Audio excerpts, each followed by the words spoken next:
This weekend, the John Wick spin-off movie Ballerina drops in theaters. So let's talk about it.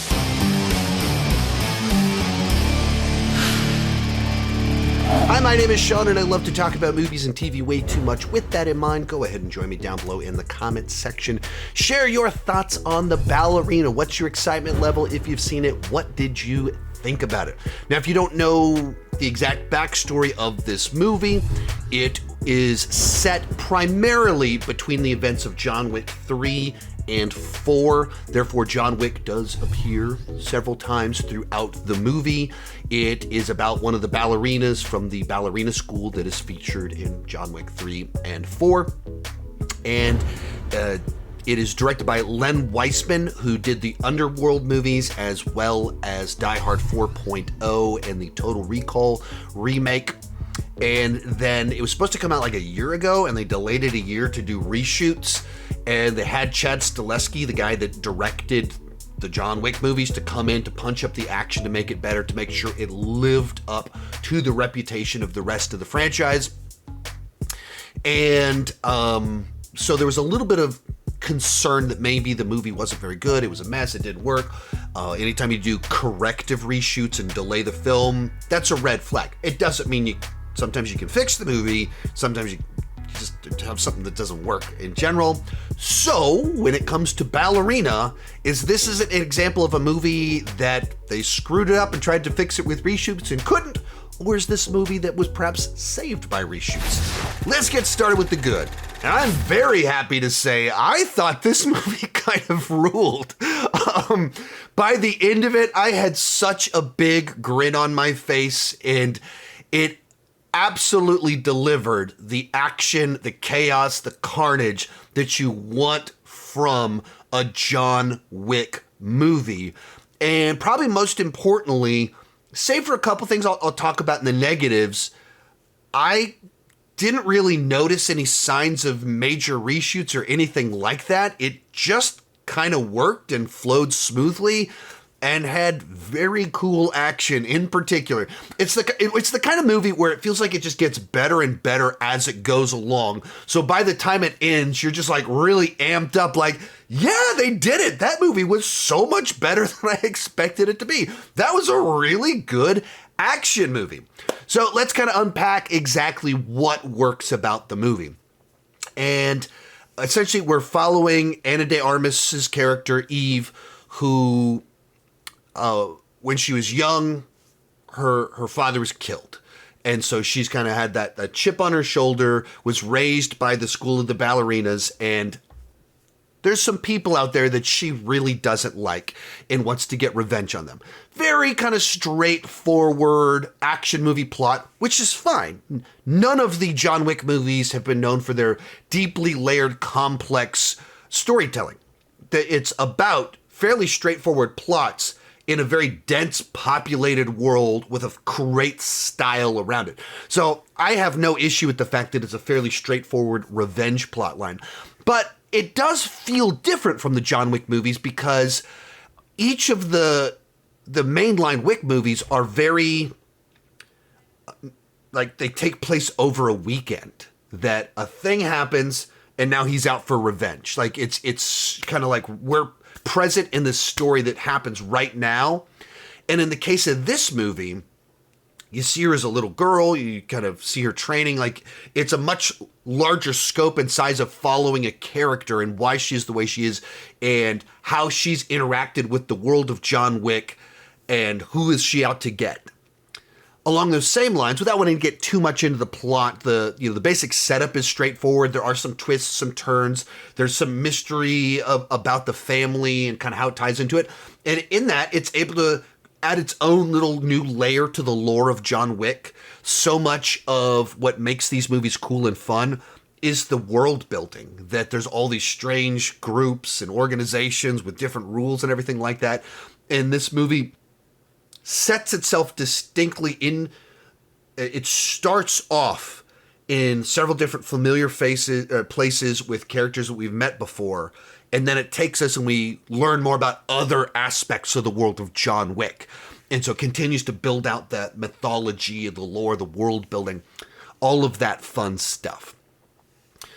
But of course, the thing that you want from your John Wick movie is the action. And it's a film that absolutely kind of found a way to deliver its own fresh new stuff that's really exciting. In particular, as the movie goes along, it felt like it really started to find its footing. And around the middle of the movie, it starts being that each action sequence is like, there's a distinct thing about it. That you go, oh, that was the grenade fight. Oh, that was the one with the plates. That was the one that had the flamethrowers. And you start having that thing that you're talking about that it's like, I couldn't believe they did that. That was so cool. And whenever these sequences started, you could feel in the audience, we're all like, oh, is that what we're about to do? It's about to get crazy. And so they found creative ways to do action that you haven't seen before, but not just doing, a new version of John Wick. Like, it has some of the gun fu stuff, but she's not John Wick. And, she's not a 6-foot-tall man. And so it plays differently, and the tactics that she uses are much more like, it's kind of established even her training of like, you got to be more desperate because you weigh a lot less when fighting some of these people and you can't use that as an excuse. So what are you going to do? And so there's like a lot more of like a chaotic, frenetic energy of just like grabbing things, throwing things, smashing things that just makes it just more vicious in a lot of ways. It's not just clean throw move, shoot the guy in the face. It's like she has to do all this other stuff first and at times it's like gouging eyes and everything, nasty, gnarly stuff, but all done with that John Wick professionalism, that slickness to it. And as I said earlier, that it finds a way to just create the stuff that she's using to fight. It's not just a gun, it's not just a machine gun, it's not just a shotgun. You get plenty of that, but find a way to do something that makes you go, oh. And there's even several more that I don't even want to say all the things that you can expect in the movie, but there's so many environmental things, so many different things that you can use to hurt someone that is normally used for a different purpose, all kind of sprinkled throughout them. And with this funny sense of humor about it, that because she's using commonplace items fighting people, there's a dark sense of humor to a good bit of what happens in the movie. And even the way kind of the last 40% of the movie goes when it kind of reveals what's going on, the world that she's stepping into, that itself provides more of these opportunities of, oh, what? Who's doing what? What's happening now? And it just makes for just this very lively experience and building out the world of John Wick. And so, like, for me, I went in, like, I thought I was going to I assumed I would enjoy the movie. As it turns out, it was, like, still a very pleasant surprise and was much better and much more satisfying than I was expecting. I was expecting to be like, second tier John Wick, like, it'll be better than most of Hollywood, but fall below the mainline films. And by the end of it, I was like, no, I don't think that's the case at all. I think by the end of it, this movie delivered a proper John Wick experience. Few more things to talk about, so let's move on to the mixed aspects of the film. And here, I'm just answering a couple of questions that people always ask about movies like this. With Ballerina, which John Wick movies do you need to have watched? Generally speaking, the movie stands on its own, where it builds up its own character and you kind of get the general idea of these organizations. So it's not really following up on plot points from any of the John Wick movies at all. There's a pretty overt reference to the ties to the ballerina school that's in John Wick 3, but it doesn't follow that up. That's not like, you don't need to know the plot of John Wick 3 in order to follow this movie at all. But at the same time, it also just kind of assumes that you understand the world of John Wick. That we just kind of dive into it and, Winston shows up and it just kind of assumes you know who he is. It kind of assumes that you know what this ballerina school is. And in that regard, it kind of feels like you need to have watched the John Wick movies. But I think you can pick up on anything. Like, I don't know who the person would be that's going to hop in and your starting point for this franchise would be Ballerina. But if you were to do that, it doesn't spoil anything from John Wick, and it doesn't really, in any grander sense, I think, require that you've seen those other movies. I just think the John Wick films themselves are a better on-ramp to the world of John Wick. Other question people always ask, does Ballerina have a mid or post-credits scene? No.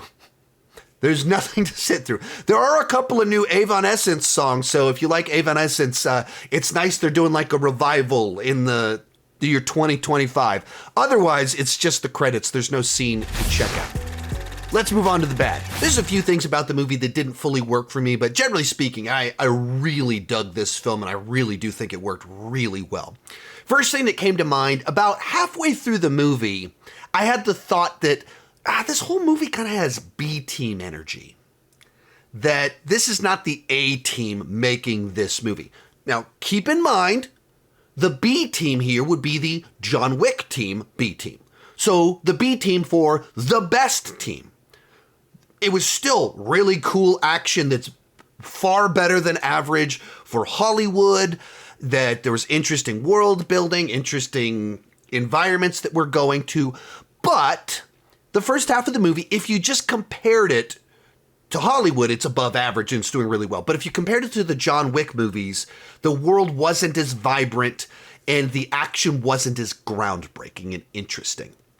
First half of the movie, I would say it's like as soon as kind of the mission kicks in, where she's like really out to do her thing, it's like the film like found that vibe in the way that it stands out inside of the John Wick franchise. And so like by the end of it, I was like, oh yeah, I mean, this totally lived up to the John Wick franchise and doesn't have that, like I said, that B-team energy was kind of the first half of the film. It does take a little bit for it to fully find its footing and get to the same level as the John Wick proper films. There's a big reveal in the film that's maybe 60% of the way through the film that I feel like maybe in the original version of the film, this was more important, or there was more to it, or it went somewhere else. But they do something that's like, ta-da! Kind of piecing things together, and it's like a big deal. And you can hear in the room go, oh, but it doesn't actually go anywhere, mean anything, or add any extra weight or motivation moving forward. That's where to me it felt like maybe this is leftovers from a different version of the film that had a different third act or something like that, or played differently. It is very underwhelming in its overall impact on the film. Another one that was a little bit surprising here, probably the weakest aspect of the film, is John Wick. Now, is it fun to see him? Yeah. Does he appear multiple times? Yes, he does. Does he get in on the action and shoot some people? Yes, he does. It is more than just a cameo because it's not just a scene. A true cameo is just a scene. But it is very much a guest role that just he shows up, he has some stuff to do, but it's a small part in the film. But really all of his appearances kind of give off reshoot energy to them.